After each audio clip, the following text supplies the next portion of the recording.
covering the community, events, and people of Georgia, Carolina. This is the Means Report. Here is Brad Means. Hello, everybody, and welcome to the Means Report. We appreciate you taking time on this Sunday to be with us as we kick off another year here on the Means Report on News Channel 6. We're excited that you are joining us. What is it, Marlena? Our 8th year now that we're kicking off?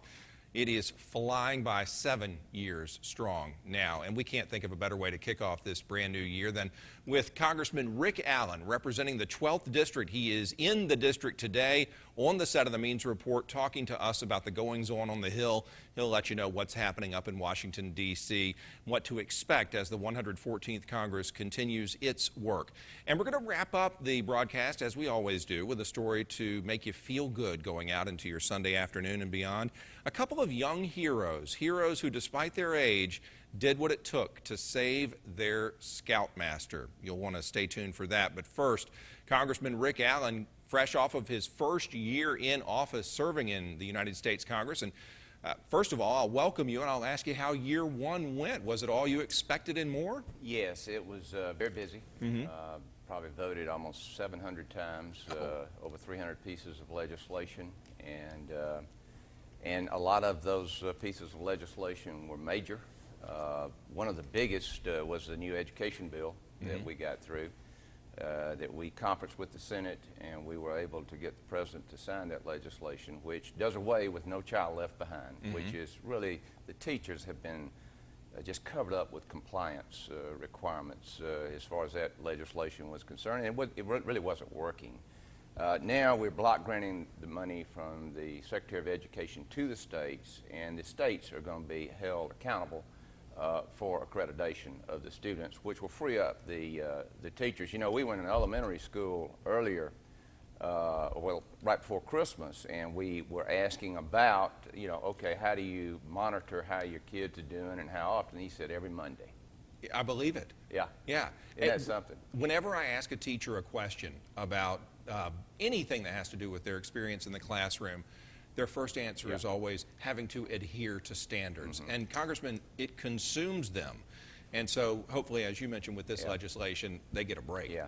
And really the first real entitlement reform was the SGR fix on the Medicare side, and which is going to save about $2.5 trillion over a 10-year period. And but it also, we had kicked the can down the road for 17 years. I mean, physicians were kind of just in limbo about what their reimbursement rates were going to be. So we fixed that, and like I said, that's really the first meaningful entitlement reform that we've seen in a long time. And under this president, that's pretty significant. I wanted to ask you about year two now, and as you face a re-election campaign, we talked briefly about how fast things go by, and certainly your first term is no exception. Congressman Allen, how tough is it to focus on the legislation and the work that you've mentioned and the re-election efforts? Well, we're going to be focused on legislation. As you know, we have a new speaker, and he has pledged to go back to regular order, meaning that we will send bills, appropriations bills, to the Senate, and we expect the Senate in this session, in this year, to take those appropriation bills up and put them on the President's desk. We hope to have the appropriations process finished by July 1st. By July 1st? Yes. Yeah. And because, as you know, the conventions are the end of July, and then, of course, you've got the fiscal year end at the end of September. The purpose of that is to get that off the table. And so let's talk about those issues that will help people make decisions in 2016. You know, just by way of giving our viewers a better feel for what happens behind the scenes, and I think I asked you this last time, but you were very, very early in your term at that point. How much time is spent making deals with other lawmakers? You mentioned the need to work with the Senate. How many times does somebody pop in their head in your office and say, Rick, you get me on this, I'll get you on that? Well, we, as a delegation, the Georgia delegation, our entire delegation and our senators, our conference meets every Thursday. And we talk about those things that we're sending over there. And you know, of course, over there we have the filibuster rule. And Harry Reid has 41 votes. And so he can pretty much stop, and he still stopped. It's hard to believe. I know when we said when we take back the Senate, we're going to be able to move this legislation. Right. But that is just the reality of the filibuster rule. And frankly, I'd like to see it changed, but and I think they would too. But it's very frustrating. But we do meet, and I mean, there are no inside deals. We just tell them, like the education bill. Right. The education bill was something that Senator Isaacson saw a great opportunity to get really bipartisan support. What we started out with was a partisan bill, which we got very few votes from the other side, and at the end that legislation passed. It was veto-proof. And Senator Isaacson working with senators over there, and the fact that if you went into any of your school districts and heard the complaints of your teachers, guess what? That gets folks in Washington, that gets their attention, and they're saying, you know what, this might not be a bad bill. And so it went through, it's done. done. Yeah. What about the visa waiver program? Yeah. That is a piece of legislation that you voted to strengthen since we last Yeah. met, and it's almost working too well, isn't Yeah, it? it is. I mean, you heard about the influential family in England that could not get to Disney World, and of course that's because the rules were changed. You know, we were accepting visas from other countries, and we no longer do that.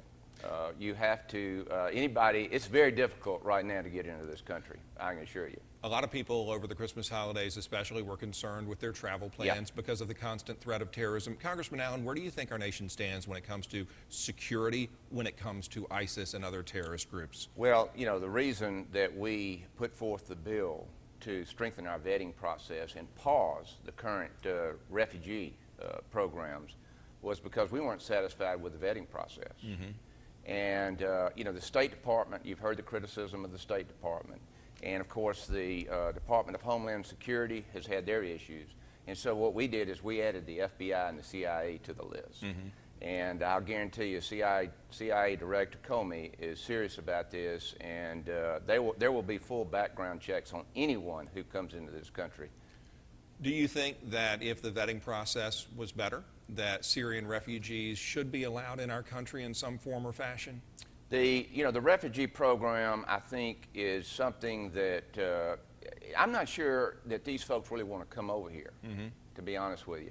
I think that, you know, in my opinion, and I've talked to a lot of folks who have been in this process, just to find out what their feelings are. Their feelings are they'd rather stay home. So I think what we've got to do is obviously we know that this president's foreign policy is non-existent. And we've got to have a president that knows how to work with these other countries and to stop, you know, these horrible things that are happening in these countries. I will tell you a good story. We have working for us a refugee from Bosnia, the Bosnia cleansing. He's one of our lead folks, and he had to escape that persecution. He was let in under the refugee program, and I will assure you he's one of our most valuable employees today, and we're tickled to death to have him. So that's one good aspect of it. The other thing that bothers me about the whole refugee process is we really need to be able to track these folks when they come over here. Know where they are, know what they're doing. You know, are they creating a problem for the funding of the program?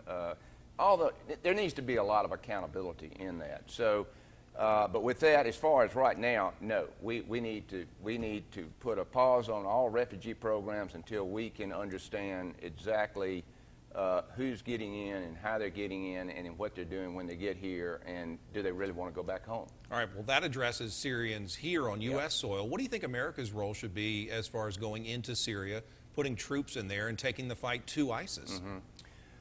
You know, what I'd like to do is I would like to allow our chairman of the Joint Chiefs of Staff, Joe Dunford, who is a personal friend of mine, to be able to honestly tell the United States Congress, without the instructions from the Commander-in-Chief, to say, this is what needs to be done. And then follow that recommendation. Exactly. Our military needs to tell us, okay, this is how we need to take out ISIS. I think everybody wants to take out ISIS. The Russians have launched airstrikes in Syria. Do you think we should try to prevent them from doing that?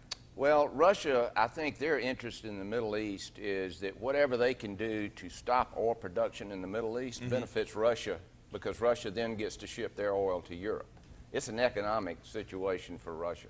And, you know, with the price per barrel of oil down, Russia's in a bit of a, you know, he nationalized the oil companies and the price of oil dropped to $40 a barrel. I don't even think Putin's happy with that. But it's more about economics with them and the fact that they felt like they wanted to be in the struggle over there. And there's no question that, you know, they're supporting Assad. And we've got to rectify that situation. But we've got to have a president that understands foreign policy and is willing to go at least with the military, say, all right, this is our plan. This is what we're going to do. And now, then get their reaction. Hopefully, we can bring peace to the region. I mean, that would be the first. That would be the first step. But then, secondly, obviously, you know, ISIS is a threat. They're a threat worldwide. We've got to shut down their recruiting brain, their central nervous system. It's got to be stopped. We know that, and I would rely on our chairman of our Joint Chiefs of Staff to do that. What about our relationship with Russia overall? How would you assess that? Vladimir Putin doesn't like us very much, does he? No, you know, he's taken over the media there. And I was in Northern Europe with our troops over Memorial Day. And in fact, I did an exercise with one of our tank commands out in the field in Estonia. And boy, it's great to go visit with our troops. Well, I bet it is. Yeah, and I tell you, the big thing with this funding bill was to support our troops. I mean, now the military has the ability financially to go fight a war, which they didn't have before. But the bottom line is, if the fish aren't biting in Russia, they blame it on the Americans. They do, yeah. Oh, yeah. I mean, the media is given any opportunity. The propaganda is totally against the United States. Do you see that as becoming something that could become, I don't know if combustible is the right word, but could escalate in the future as far as us versus Russia? As long as we remain as strong as we are militarily, we have no problem. It is critical, more so than maybe any time in the history of our country, that our military, our morale be really good, folks wanting to join the military, that we're obviously taking good care of our veterans, which we need some improvement on, because that's one of the reasons folks go into the military, is the benefits. And then the other thing is to make sure they're well trained and that we have the weaponry we need to defend ourselves. And as long as we remain strong in that area, I think Russia's going to just stay right where they are. When the Means Report continues, we're going to continue our conversation with Congressman Rick Allen. We're going to talk about his role in the Agriculture Committee, find out what news might be coming down the pipeline for farmers. Speaking of pipeline, the Congressman's stance on the Palmetto Pipeline perhaps making its way through Georgia, as that controversy seems never ending. We'll be right back.